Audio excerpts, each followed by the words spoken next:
This is a compilation of all the videos for the Ultimate Chart Tools Quick Start Guide.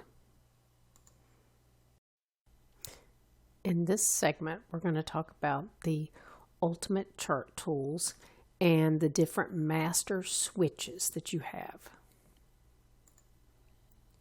When you first load Chart Tools onto a chart, this is what it's going to look like. This is the default settings. You can see the red dots are swing highs, the green dots are swing lows. You've got bear boxes and bull boxes that are showing you the micro trend, and then you can see you have impulse and correction shown here, which is your macro trend, as well as you see these magenta and green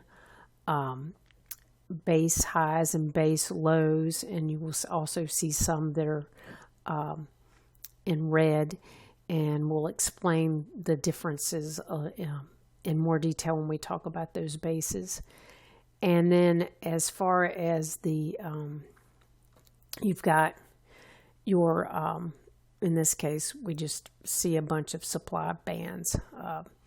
And you can see your supply bands. You can see that this one has been partially penetrated, 32.72%. One of the features of Ultimate is it actually tells you the value of that band. And then your proximal and distal line are indicated, as well as it tells you the time of day for the leg out candle when the band was created. And you can see these green and red lines here show you that this is a base in the making. And then you also have these blue lines here, which are showing you your prior trend. Move this so you can see a little better. So, and you can see that it has it broken into thirds, the prior trend, so you can see what would be an area where you might want to consider getting into a trade as supply band versus the middle, which most people don't trade in. And then you would have the lower section where you would expect price to maybe go higher depending on the trend, and you might want to enter in on a demand band. So let me show you how to turn different features on and off, because you may not want all these on your chart.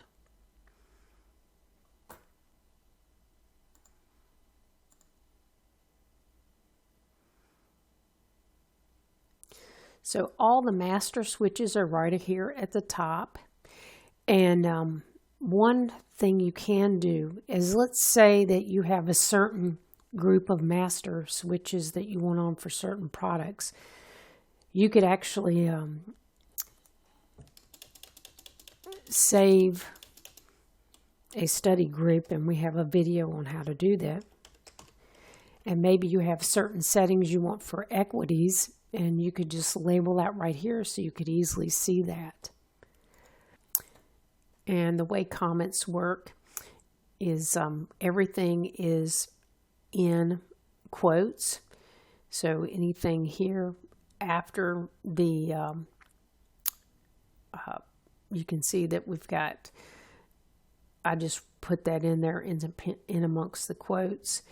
If you are wanting to add a note to one of these different settings, what you would do is you would just use a hashtag and say whatever your note to yourself is. And that has to be within the quotes. But so your default is for your supply and demand bands to be on. But let's say maybe you don't like seeing all the swing highs and swing lows, and your default for that setting is true. So all you have to do is change that to false. And it's not case sensitive, but I do the uppercase just to help bring my eye to it that I made that change. So let's do the same thing for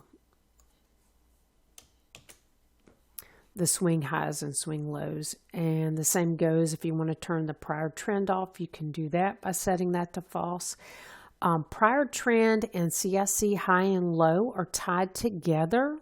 So if you turn prior trend off, even though you have this set to true, it will not show.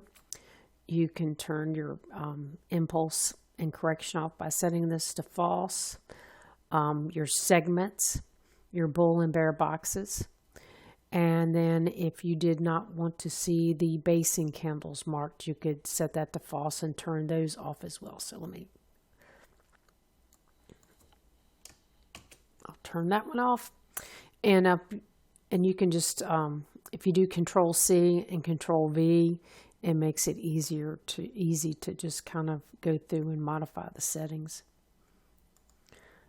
So we will let this do its thing.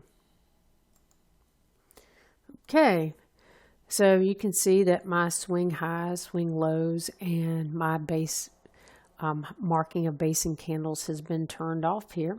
So that gives you an example of how the master switches work. The next setting we're going to review is the commonly used setting ATR Length. ATR length is important for helping us identify areas of supply and demand. ATR stands for average true range, and it is looking at each candle and the range of that candle and calculating an average. So when we look at a chart, one of the challenges we have is that depending on the scaling of the chart, an area may look like it's a good place to buy or sell, but it's really difficult to do it objectively. So by using the average true range length, we can put a objective method for drawing bands of supply and demand on a chart. So let's go ahead and turn our study on.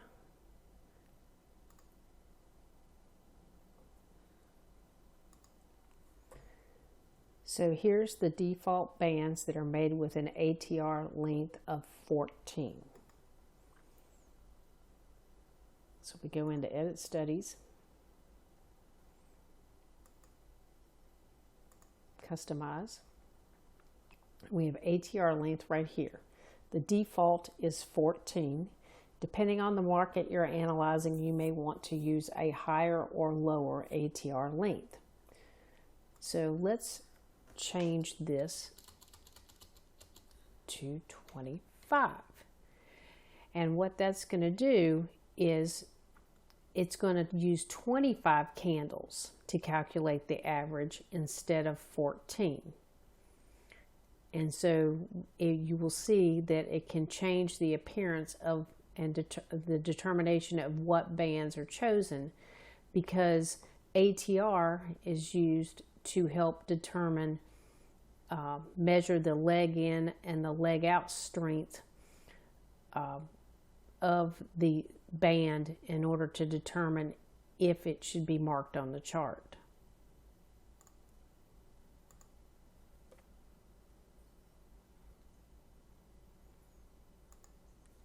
So you can see we now have an additional band we did not have before. So let me make this a little bigger just to help you understand the importance of ATR. So this box here shows you the origin of the zone, and you have your leg in, your base, and your leg out. So you have settings that determine the strength of your leg in and leg out setting, and that is based on the ATR. And so the ATR length is important in determining what zones get drawn on your chart. And we'll be talking about that more as we go into the other settings for drawing the different patterns. In this segment, we're going to talk about the band creation methods and how the basing candle interacts with those band creation methods based on your settings. and this is unique to the ultimate version of tools. Here's an example of a drop base rally pattern, and we're going to explain to you what the base is. So in this scenario here, you have your leg end candle, you have your basing candle. It is the candle in which price never closed higher or lower than, because you can see here, it doesn't really matter whether this was the open or the close, but you can see it's within the basing candle for all three of these candles. So this is the base. These are the base candles that are contained within the basing candle, and this is the leg out candle. And so for just a quick addition, the leg end strength based on the ATR of the prior number of candles you've chosen, the default is 14. It would compare the leg end strength and the leg out strength based on your settings.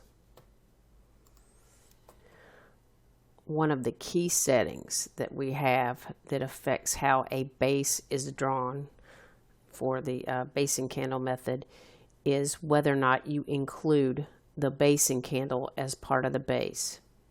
So if you do include the basing candle, the high of this would be the high of the base.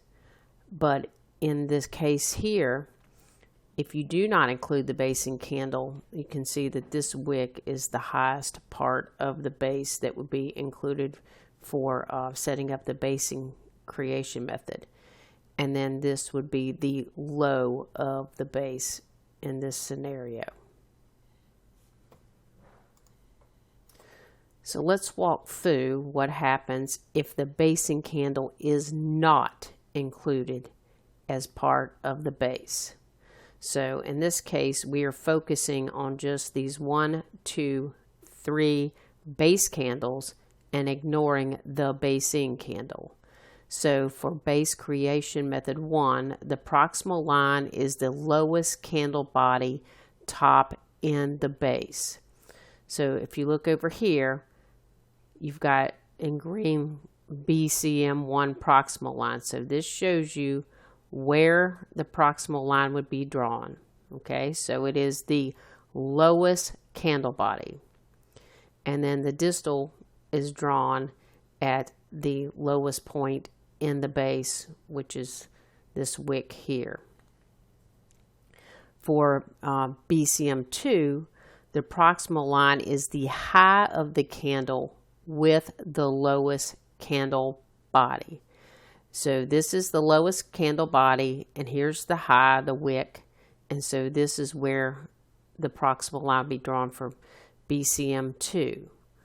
For BCM3, the proximal line is the highest candle body top in the base.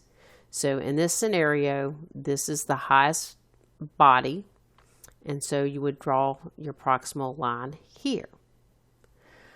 For base creation method 4, the proximal line is the high of the candle with the highest candle body top in the base. Okay, so this is the highest candle body, and this is the top of it. So this wick would be the top for BCM4. For base creation method 5, the proximal line is the high of the base. And in this case, you can see this is the high of the base. These are the 1, 2, 3 base candles. This is the high. So this would be also for number 5. You would have the same proximal line as 4. BCM6, the proximal line is the high of the basing candle. And so in this scenario here, this would be your high. So you can see that you have a much wider base when you're using this scenario. Okay. For BCM 1 through 5, the distal line is the lowest low of the leg in, the leg out, or the base. So in this case, wick is the lowest low. If by some chance this leg end had a long wick that exceeded past this low, it would become the distal. Same thing for the leg out.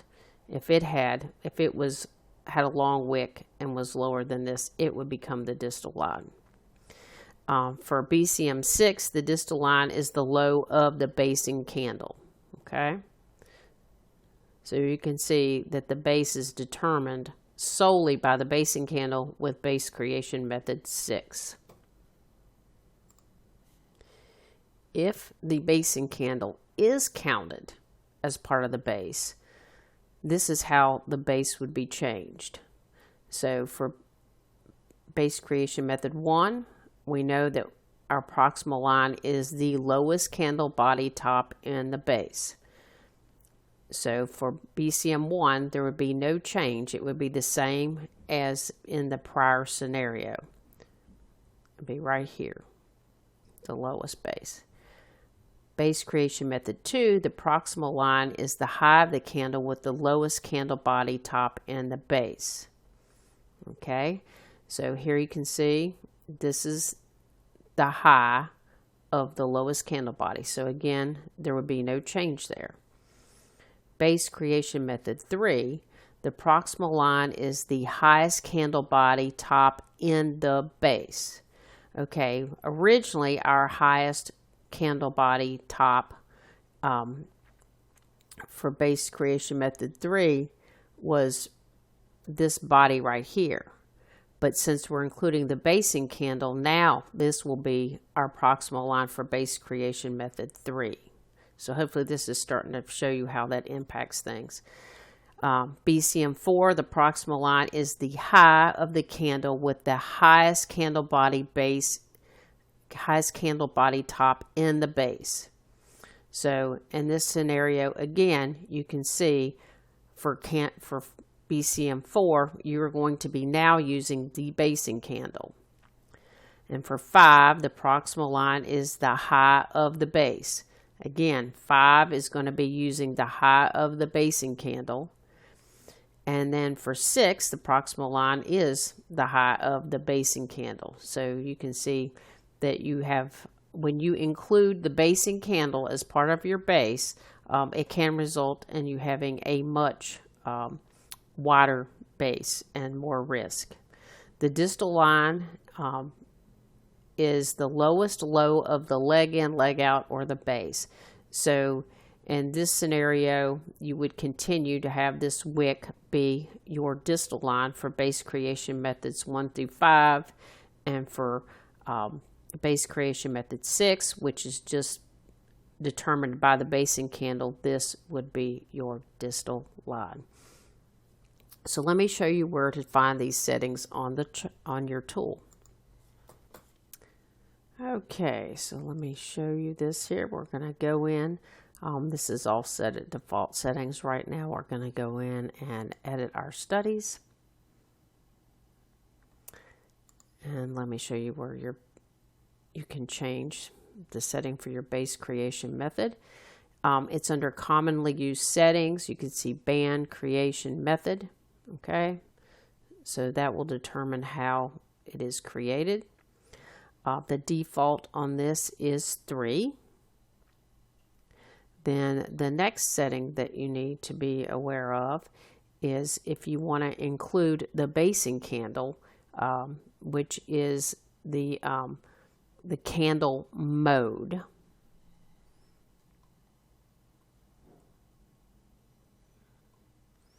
So basing candle mode right here. And let me show you the details on this. Okay, so our default setting for the basing candle mode, and this has to be changed for each and every pattern. If is 3, so 3 is your default, and if this value is used, the tool will first search for an independent leg-in candle, and if not found, will fall back to using a basing candle. So that's your default. Okay. If you use setting 1, the leg-in must be the candle before the basing candle. So the basing candle is not part of the pattern. And then setting 2, when you use this value, the leg-in candle will be the basing candle, which starts the base. So you can see that based on what your preference is as far as defining the base, this will determine the band creation methods and how your bases are drawn. Another setting that we have here determines whether or not the basing candle is considered part of the base. So the default setting here is 3. And when that value is used, the basing candle is counted as part of the base. And so, it also can act as a leg-in candle for the base. So that is the default setting.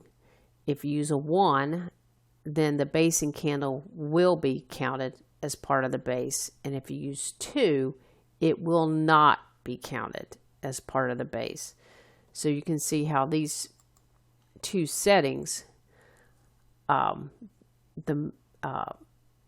the leg-in candle mode and the basing candle mode, can affect how you would have your base drawn and the size of the base. Okay, so if you look here, we've got our basing leg-in candle mode and our basing candle mode. So these are the 2 settings that you'll need to change if you want to have something other than the default settings of 3 for each of these. And you will have to do it for each pattern. Okay, so this is your drop base rally. You're going to have to do it for your rally base rally right here, your rally base drop right here, and your drop base drop. So that's where you would alter those settings. So this is to give you a brief overview of the different band creation methods and how the basing candle settings can impact the band creation. Now, word of warning, there are a lot of other settings that determine whether or not a band is drawn on your chart. So this is just giving you a brief overview of the settings, and we'll have more detailed videos on the different things that impact whether or not a band is drawn on your chart. In this section, we're going to talk about band management settings. We're going to be specifically talking about the keep broken bands.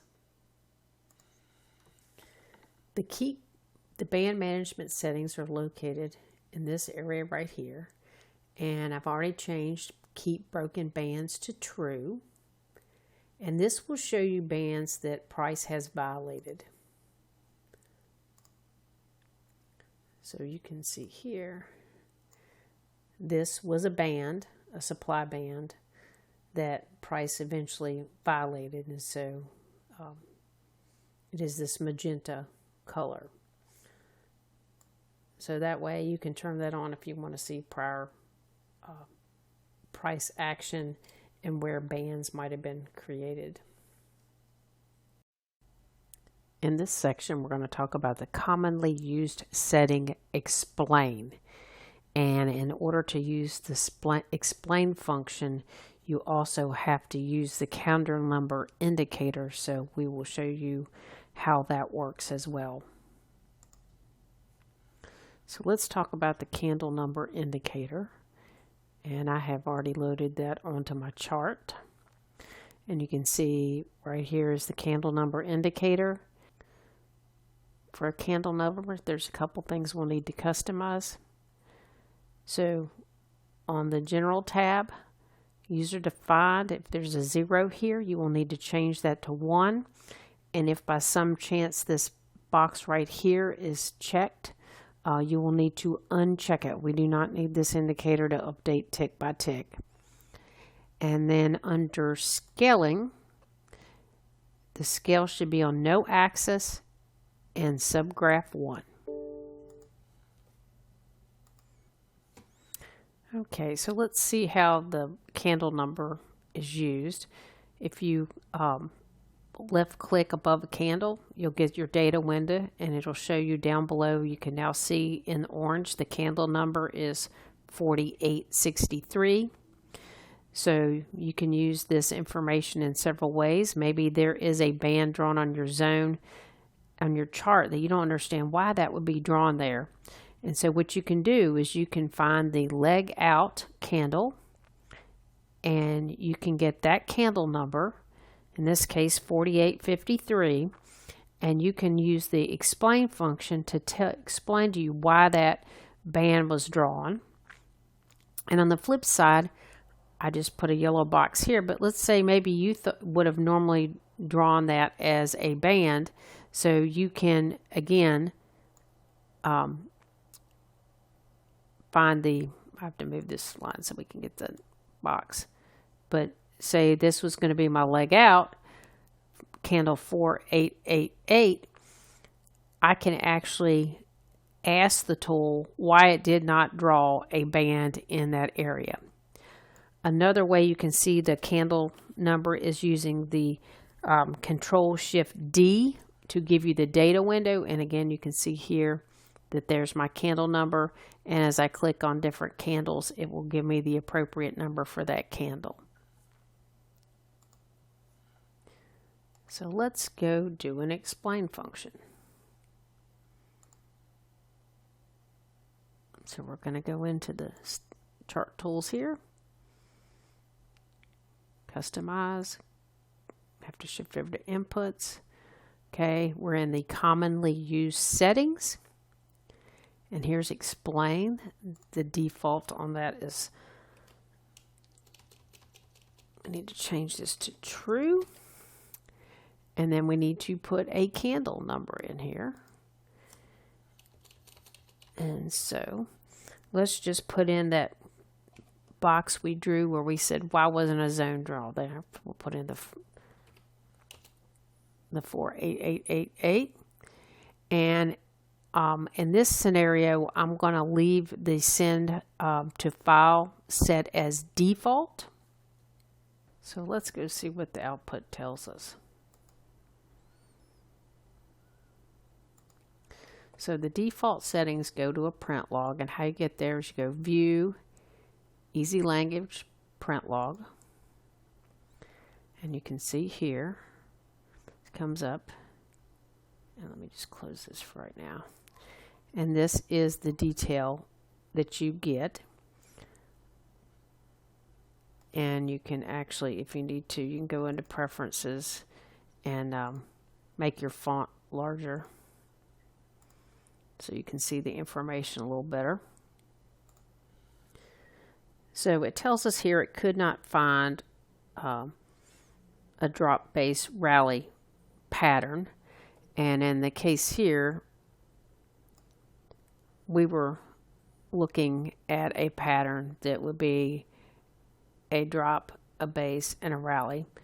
So this is the area where we'd want to look on the explain file. And it tells us that it failed because the candle body percentage, which was an active rule, was rejected because it had to be at least 50% of the candle. But you can see there's a lot of different rules in here, and some of them will say they're inactive. And it looks through the different patterns. It said you couldn't find a rally-based drop because the leg out candle was the wrong color. And so, and it'll just take you through the different rules, and so you can see why each pattern was rejected for not being acceptable to be drawn as a supply or demand band. If you are having this output to the print log, I would suggest that you clear it each time so you don't get multiple explanations confused with one another. The other thing we can do is output the explain to a file. Let me show you how to do that.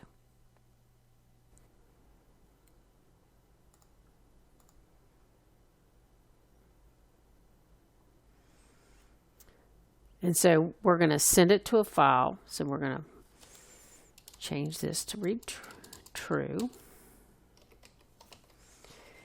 And you have a base file name, and your default for that is it will put it, let me show you that real quick.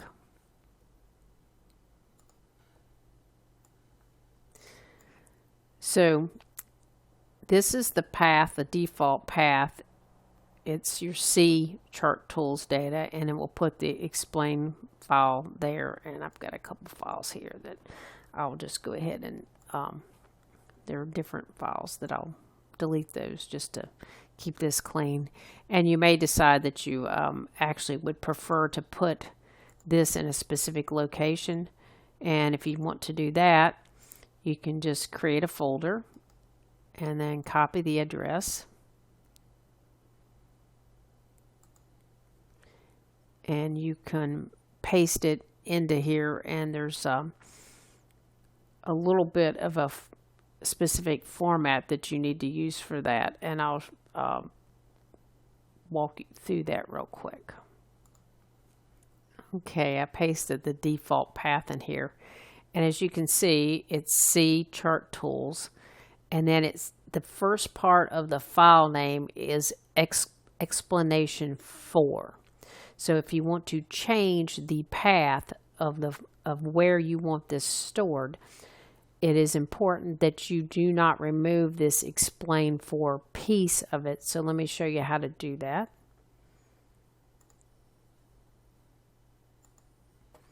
So this is the path that we want to change to. And so we're going to go here, and within the quote marks, we're just going to highlight up to the backslash. And then, actually, I should have left that backslash in. So you can see now I've got the MES in there, and you can see that the path name is chart tools data /MES for the new folder you want to send it to, and explanation 4. So let's create this file.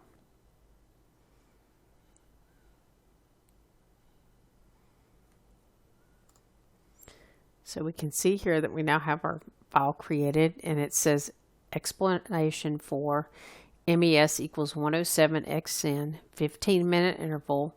It gives you the date, okay,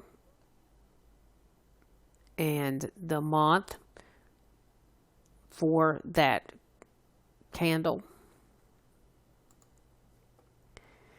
It also gives you the time of day. It was 10:45 in the morning.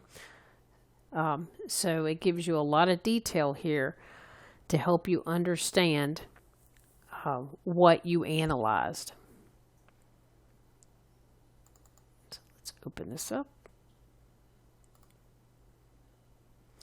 And you can see this is in Notepad, and it's all the same information, but it might be able to allow you to more easily search and see why, because you could search for the word fail if you were trying to understand why a pattern did not be created, and that would allow you to more quickly find the reason that your band was not created that you thought should have been put on the chart. So hopefully that will help you understand a little bit of the explain function.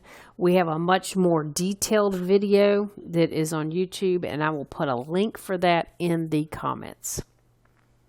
Under pattern settings, we're going to talk about max base size. So we're going to go into our studies.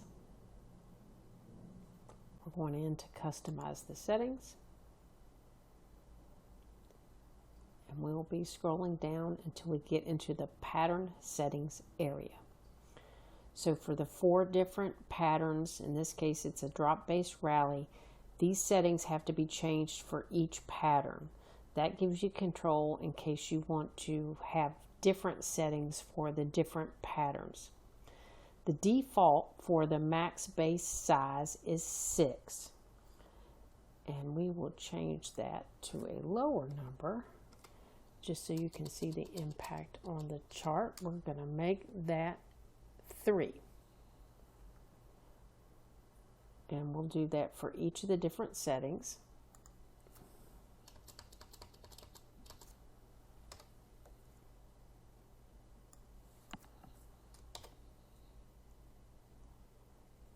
And you can see each different pattern has this row of hashtags to help you see when the next one starts.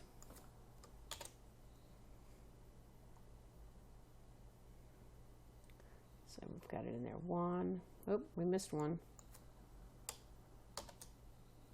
So I should have it in there 4 times. 1, 2, 3, 4.